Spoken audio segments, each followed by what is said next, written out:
চলো না। কি গো? কি রে, তুই দরজা বাইরে দাঁড়িয়েছিলি না? কে দাঁড়িয়েছিল? তুই তো।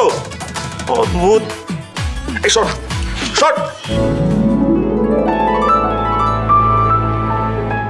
আরে আমাকে উঠতে দে।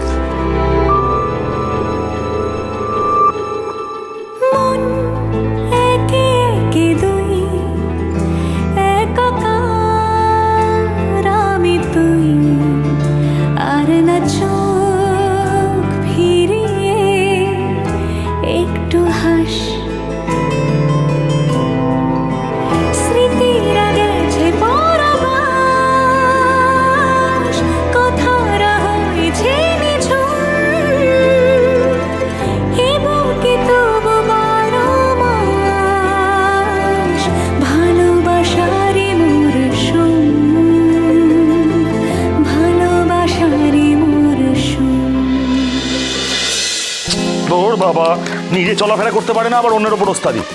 এই, আমি গেছিলাম রান্নাঘরে জল খেতে, ঢোকার সময় তুমি তো ধাক্কা মেরে উল্টে ফেলে দিলে আমায়। এই শোন, তোর সঙ্গে না তর্ক করাই বৃথা। এই শোনো, আমি নিজের বোতলে জল ভরে জল খেতে গেছিলাম। তোমার থেকে জল খেলে তুমি যদি আমাকে কথা শোনো, সেটা তুমি হতে দিতে পারি না। না কিন্তু তুমি এত রাতে কোথায় যাচ্ছিলে? হ্যাঁ, সেটা তোকে বলবো কেন রে? শট।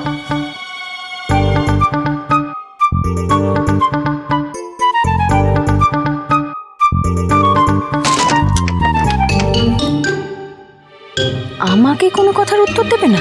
দিও না, এই নিয়ে আমি পরে ভাববো। তবে যা বাঁচার বাঁচলাম আজ। উফ, আর একটু হলেই ধরা পড়ে যাচ্ছিলাম। নীলুদাকে আজ দেখে ফেললে কেলেঙ্কারি কাণ্ড হতো, সত্যি সত্যি কুরুক্ষেত্র বাঁধত। আর হয়তো আমার মুখও দেখতে না তুমি কোনোদিন।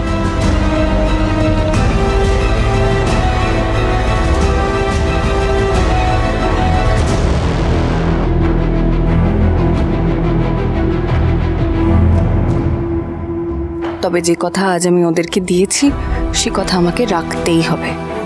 আজও যতই আমার ওপর রাগ করুক না কেন, একদিন এমন আসবে যেদিন ও নিজে দাঁড়িয়ে থেকে কাসাইদির সঙ্গে নীলুদার বিয়ে দেবে।